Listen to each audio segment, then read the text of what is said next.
오늘 이 말씀은 여러 번 함께 살펴본 적이 있습니다. 이것은 아론의 그의 아들들이 축복기도를 하는데 이것을 구약의 축복기도, 다시 말하면 축도라고 합니다. 흔히 예배를 마칠 때에 신약의 축복기도, 축도는 고린도후서 13장 13절을 가지고 축도를 합니다. 주 예수 그리스도의 은혜와 하나님의 사랑과 성령의 교통하심이 너희 무리와 함께 있을지어다. 근데 이것은 오늘 본문은 구약의 축복기도입니다. 어떤 분은 구약의 축복기도로 그렇게 마지막 예배를 마치는 경우도 종종 있습니다.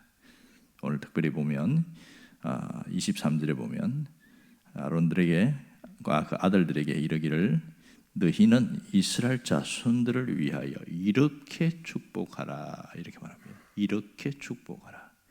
그러니까 하나님이 복을 주시는데 어떻게 축복할지를 말하고 있습니다. 자, 특별히 보면 아론의 아들들이 각각 가서 집집마다 돌아다니면서 축복기도를 해주는 거예요. 굉장한 일이죠. 그 엄청난 일들을 하는데 각 지파별로 모아서 축복기도 할 수도 있고, 그런데 집집마다 가면서 이렇게 축복기도 하면 이거 한 1년 안 걸리겠나 싶은데 어쨌든 이렇게 기도를 한 거 있는 것 같습니다.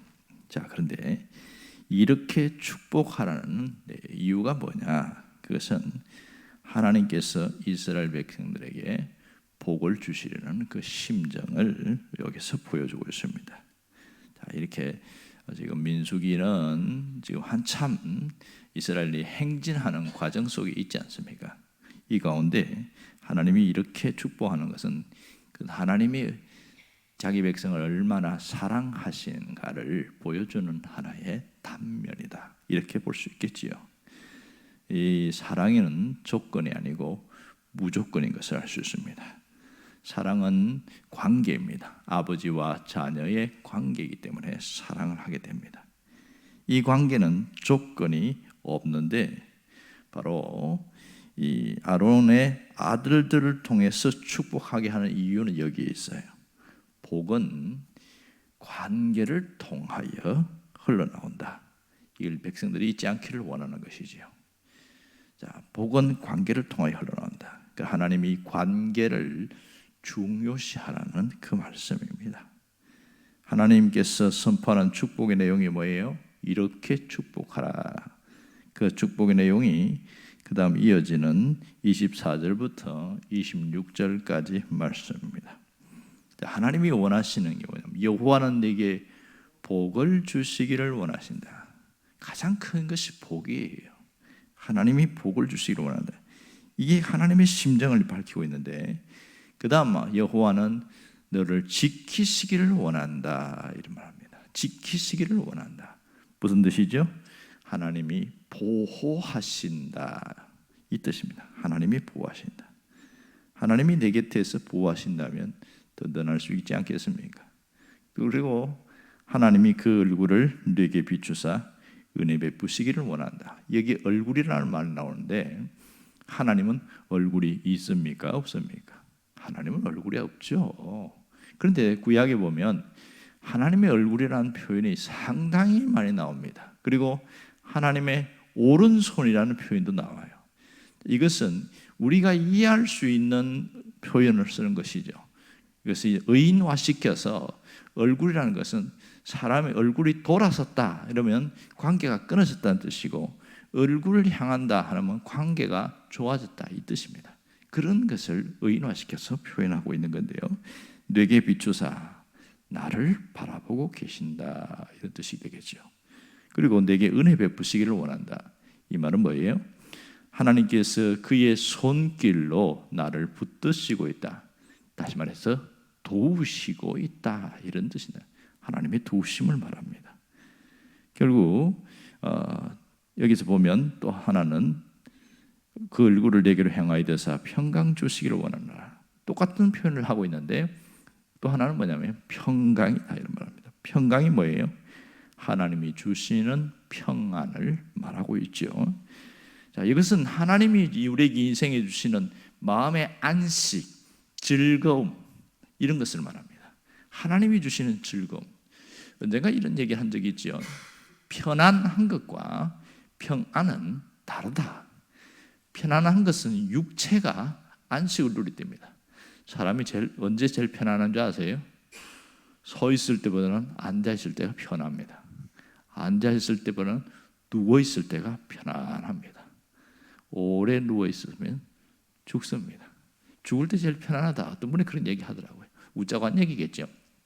사람은 누워 있을 때 육체는 편안합니다. 그런데 평안은 마음이 아주 고요한 어떤 잔잔한 호수처럼 그럴 때를 말합니다. 이것은 하나님이 주시는 그 영혼의 편안함을 평안이다, 이렇게 표현하고 있는 것이죠.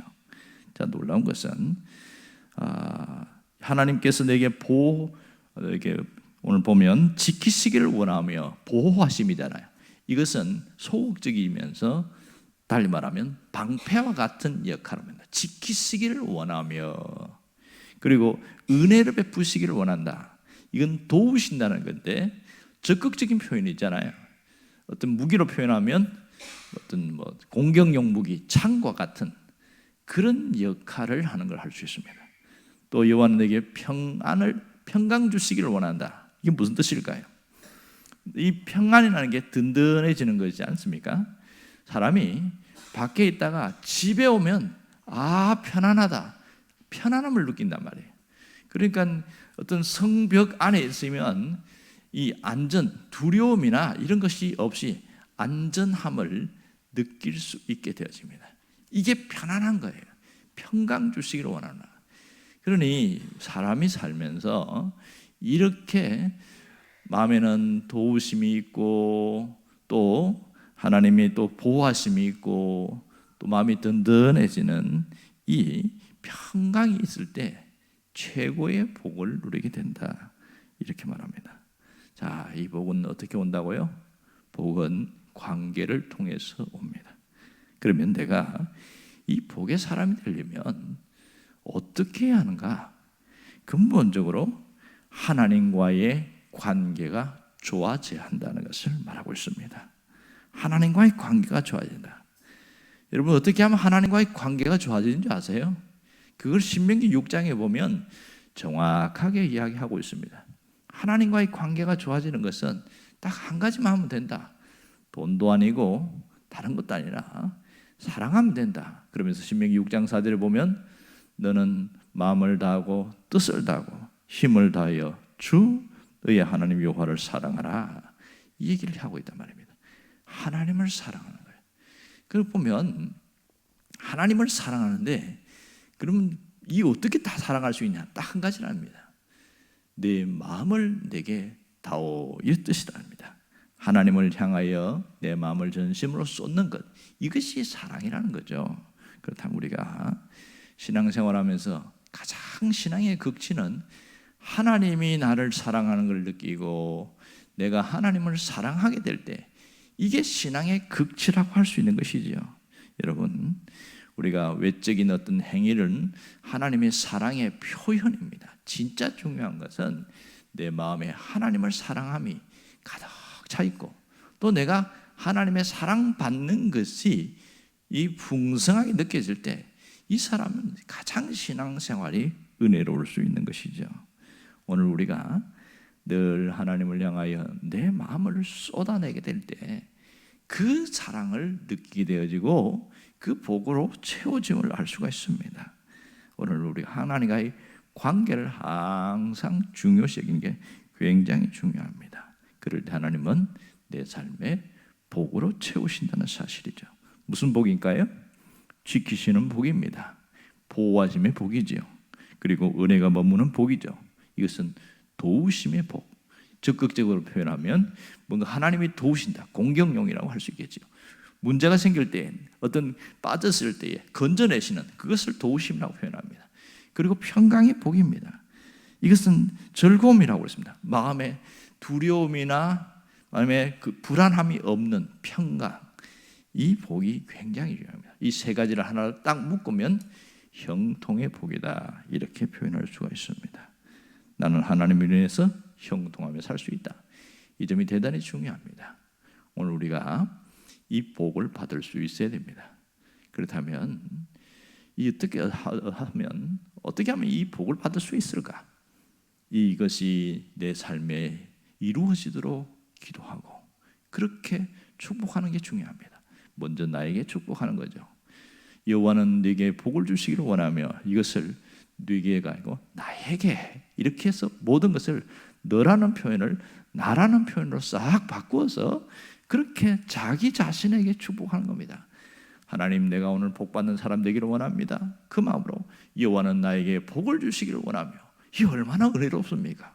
하나님이 나에게 복을 주시기를 원한다는 거죠. 또한 여호와는 내게 은혜 베푸시기를 원하고 그 얼굴을 내게로 향하여 대서 은혜 베푸시기를 원한다.